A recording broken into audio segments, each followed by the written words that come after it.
Learning with Earning, world's first live freelancers training portal, providing online top-rated trainers with exclusive live sessions on freelancing skills in Pakistan, USA and Canada. Let's learn and earn from your home.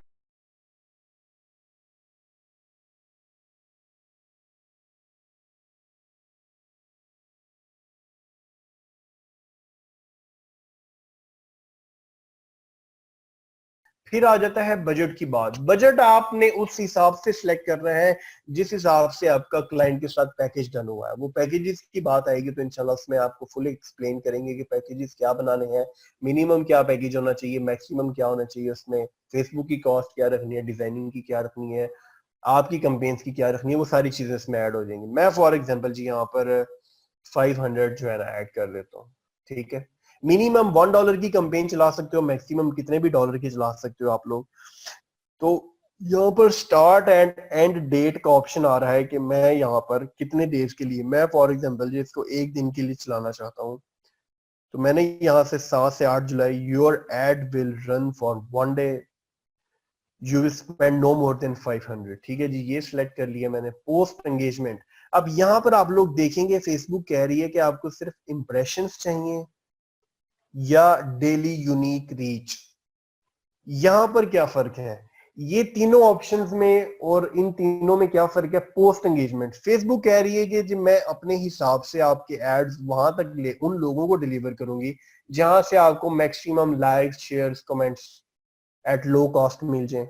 Impressions, impressions का मतलब ये कि Facebook ने हर उस placement में आपका add दिखा देना है यहाँ पर कि रीच आपको ज्यादा मिल जाएगी। इंप्रेशंस का मतलब होता है कि सिर्फ ऐड को देख लेना, मैंने इस ऐड को देख लिया वटा पिज्जा वालों की, ये एक इंप्रेशन काउंट हो गया। मैंने इसको लाइक नहीं किया, कुछ नहीं किया, कोई पोस्ट एंगेजमेंट काउंट नहीं होगी। ये फेसबुक यहाँ पर इंप्रेशन की बात कर रही है कि सिर्फ इंप्रेशंस मिलेंगे, मैं प्लेसमेंट को वाली चूज करूंगी कि जिससे आपको मैक्सिमम रीच मिल जाए। इंप्रेशंस की रीच में काउंट हो जाती है।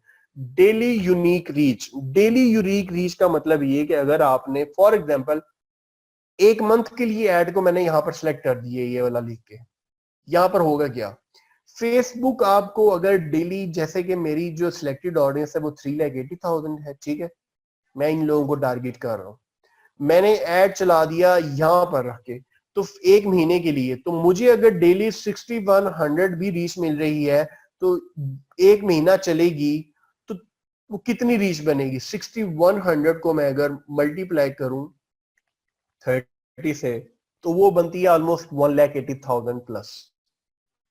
अब यहां पर मैं 1,80,000 लोगों को, अलग अलग लोगों को दिखा चुका हूं। अगर मैं इस ऑप्शन को सिलेक्ट करता हूं, अगर मैं इस ऑप्शन को सिलेक्ट करता हूं तो यहां पर हो सकता है उन 1,80,000 लोगों को फिर से उन्हीं लोगों को फेसबुक शो करवा दे जिन्होंने पहले देखी थी लेकिन कोई रिएक्शन नहीं दिया था। फॉर एग्जाम्पल जी यहां पर मैं डायरेक्ट इस पे कंपेन चलाता हूं, मुझे ये ऐड नजर आया, मैंने कोई रिएक्शन नहीं दिया था, मुझे हो सकता है इसी एड को फेसबुक मुझे दोबारा शो करवा दे क्योंकि मैंने लाइक, कमेंट या शेयर कुछ नहीं किया था। ये पॉसिबिलिटी है अगर मैं इस ऑप्शन को सिलेक्ट कर लेता हूं। अगर मैं इस ऑप्शन को सिलेक्ट कर लेता हूं तो फेसबुक ने, अगर मैंने उन लोगों को ऐड दिखा दिया जिन लोगों ने मेरे एड्स को देख लिया है लेकिन अभी भी उन लोगों ने कोई रिएक्शन नहीं दिया था, तो फिर भी मेरे फेसबुक उन लोगों को ऐड नहीं दिखाएगी, फेसबुक न्यू यूजर को ही ऐड दिखाएगी। तो मैं जो कंपेन्स रन कर रहा हूं वो इसलिए कर रहा होता हूं, इसलिए कि वो लोग भी, क्योंकि रीच इसमें बहुत कम होती है हमारे पास, हम चाहते हैं कि हमारे ऐड सबको ही दिखाई दें और सब ही उसको लाइक, कमेंट या शेयर करें, ताकि हमें हो सकता है जिन लोगों को एक दफा देख के वो दोबारा देखने पर ज्यादा रिएक्ट कर दें, ये भी पॉसिबिलिटी होती है। तो इसमें जो है जो बेस्ट ऑप्शन है वो पोस्ट एंगेजमेंट, जो फेसबुक ने ऑटो सेलेक्ट किया होता है वो होता है। फिर यहाँ पर एक आप लोग देख रहे हैं कि बिड स्ट्रेटेजी का ऑप्शन है, लोएस्ट कॉस्ट। फेसबुक कहते हैं जी आप बिडिंग करते हैं जी आपको मिनिमम पोस्ट एंगेजमेंट कितने की चाहिए, तो ये आपकी कॉस्ट को बढ़ा देती है। ये बाहर के लोग मोस्टली यूज करते हैं प्रीमियम कंट्रीज के लिए क्योंकि वहां पर डॉलर्स में आप लोग पे कर रहे हो, तो इसमें इस ऑप्शन को आप लोगों ने सिलेक्ट नहीं करना। जो फेसबुक ने ऑटो आपको दे दिया है ऑप्शन कि पोस्ट एंगेजमेंट के चलाते हैं, वो बेस्ट ऑप्शन है। बिडिंग में आप लोग ₹1 ईच भी फॉर एग्जाम्पल सिलेक्ट कर दें कि मुझे जो है ना पर एंगेजमेंट ₹1 की पड़े, तो वो भी आपको कॉस्टली पड़ जाएगी। मैं जैसे आपको दिखाया यहाँ पर मैंने बताया कि $1 की मैंने कंपेन चलाई, ठीक है। अब $1 में मैंने अगर यहाँ पर सिलेक्ट किया होता कि मुझे ₹1 ईच पोस्ट एंगेजमेंट पड़े, तो 308 तो लाइक आ गए इस पे, वो 308 रुपीज तो फिर यही हो गए। फिर जो कमेंट्स आए हैं, जो शेयर्स हुए हैं, मुझे उसकी कॉस्ट भी पड़नी, यानी मुझे ये कैंपेन 4 to 500 की पड़ जानी थी। अगर मैं यहाँ पर बिड से 1 रुपीज भी सिलेक्ट कर दूं कि मुझे 1 रुपीज जो है ना मेरी कॉस्ट आए पोस्ट पर एंगेजमेंट पे, तो ये चीज में भी आपने सिलेक्ट नहीं करना, आपने इस चीज पर नहीं आना। आपने सिर्फ पोस्ट एंगेजमेंट को सिलेक्ट करना है और फिर उसके बाद आपकी सेटिंग जो है सारी सेट हो गई है। उसके बाद आपने आ जाना है जी कंटिन्यू।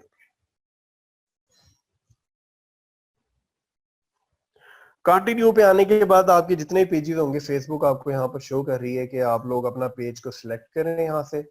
ठीक है, कौन से पेज पे करना चाह रहे हो, आपने पेज सिलेक्ट किया और उसके बाद नीचे पोस्ट का ऑप्शन है कि आप लोग किस पोस्ट को बूस्ट करना चाह रहे हो, किस पोस्ट को एडवर्टाइज। तो यहाँ से आपने वो पोस्ट सिलेक्ट की, ये आ गई पोस्ट। ठीक है, अब यहाँ पर आप देख रहे हैं कि नीचे एक फेसबुक का आ रहा है रिमाइंडर कि your ads reach may be slightly low. ये क्यों आता है? ये मैंने फर्स्ट लेक्चर में आप लोगों के साथ शेयर किया था कि फेसबुक का एक रूल है 20% text. 20% text in total image means 80% आपकी इमेज होनी चाहिए और 20% एरिया पे टेक्स्ट लिख दें। तो ये एक फेसबुक का टूल है जहां से आप लोग चेक कर सकते हैं, फेसबुक गिड टूल।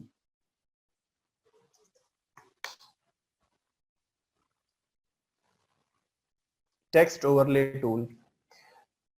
अब यहां पर फेसबुक देखें, यहां पर फेसबुक कह रही है कि अगर आपका इमेज 20% होता है, मींस आपके इमेज पे 20% टेक्स्ट होता, तो उस चीज को फेसबुक ने लोगो और ये जो टेक्स्ट लिखा हुआ है इसको 20% से ज्यादा हो गया इसमें, इसलिए फेसबुक ये नीचे ऑप्शन दे रही है आपको। ये जब 30% या 40% पे चला जाएगा तो फेसबुक आपको ये ऑप्शन देगी कि your ads may be slightly lower. Means अगर आपको $1 में 1000 रीच आनी थी या 5000 आनी थी तो उससे थोड़ा सा फर्क पड़ जाएगा। तो बेस्ट ऑप्शन क्या होता है यहाँ पर सिलेक्ट करने में? अगर आपका टेक्स्ट इमेज ओके है, वेल एंड गुड। अगर आपका लो चला गया है तो भी कोई मसला नहीं है, मीडियम होना नहीं चाहिए। लेकिन अगर आपकी रिक्वायरमेंट है कि वो टेक्स्ट इतना जरूरी है कि उसके बगैर आपका काम नहीं चल सकता, तो आप कर लें इस ऑप्शन को भी सिलेक्ट। लेकिन अगर आपका टेक्स्ट 50% से ऊपर चला गया है, 60% पे आ गया या 70% पे आ गया, तो आप उस एड को रन ही नहीं कर पाओगे। फेसबुक ने आपको उस एड को रन ही नहीं करना। अगर रन हो भी गया तो कुछ हॉर्स के बाद फेसबुक उस एड को स्टॉप कर देता है। तो ये एक फेसबुक की सिर्फ एक पॉलिसी है एड्स रन करने के लिए कि आप किसी वीडियो को भी प्रमोट कर रहे हो तो वीडियो के ऊपर भी जो इमेज आपका आ रहा होगा, फेसबुक उसको एज अ जो है इमेज काउंट करेगी, थंबनेल काउंट करेगी। तो आपका थंबनेल या इमेज या आपका बैनर, उस पे टेक्स्ट जो होना चाहिए वो 20% होना चाहिए। काफी लोगों को ये इश्यूज आते हैं जी हम एड्स रन कर रहे हैं तो हमारे एड्स बीच में स्टॉप हो जाते हैं, ये स्टॉप हो जाते हैं या रन ही नहीं होते। तो उसमें एक मेजर इशू आपके टेक्स्ट का होता है कि आप लोग इमेज को डिजाइन इस तरह से करो कि आप अब ये इमेज के ऊपर 30% टेक्स्ट है, 10% इंक्रीज हुआ है तो इससे कोई खास फर्क नहीं मुझे पड़ेगा। तो मैं इसको अगर यहाँ पे कंटिन्यू कर दूंगा तो मेरा एड जो है ना फेसबुक रन कर देगी।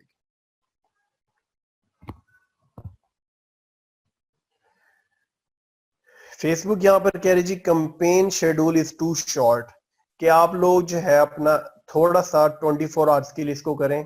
तो हम यहाँ पर दोबारा आते हैं टाइम सेटिंग में और मैं इसको 1 आवर एक्सटेंड कर देता हूँ। ये इश्यू आप लोगों को आ सकता है, थोड़ा सा आप लोगों ने टाइम को अगर 24 आवर्स है तो थोड़ा सा 10 करके 1 आवर बढ़ा देना है तो आपका ये इश्यू रिजॉल्व हो जाएगा यहाँ पर। ठीक है जी, इसको आपने कंफर्म करना है यहाँ पर और आपका ये पोस्ट एंगेजमेंट का एक ऐड यहाँ पर रन हो जाएगा। जो नए अकाउंट्स होते हैं वो थोड़ा सा टाइम ले लेते हैं, कुछ हॉर्स ले लेते हैं। जो पुराने अकाउंट्स होते हैं वो विद इन 5 मिनट्स आपका ऐड को रन कर देते हैं या विद इन मिनट फेसबुक आपके ऐड को रन कर देती है। ये सिर्फ एक एग्जांपल, एक ऐड की एग्जांपल आप लोगों के सामने शेयर हुई है। इसी तरह डिफरेंट जितने भी आप लोगों के सामने जो मार्केटिंग के ऑब्जेक्टिव आज मैंने शो किए हैं उन सब की एक एक एग्जांपल भी शेयर की जाएगी विद लाइव। और उसके अलावा कंटेंट के डिफरेंट कंटेंट के साथ आज मैंने जैसे इसको जो है मैंने किया, कल इसका मैं रिस्पॉन्स आपके साथ शेयर करूंगा कि 500 में मुझे इस तरह से क्या है। उसी तरह फिर नेक्स्ट में एक इस्लामिक कंटेंट को प्रमोट करके दिखाया जाएगा कि अगर मैं इस्लामिक कंटेंट को प्रमोट करता हूँ तो मुझे 500 में कितनी रीच आती है।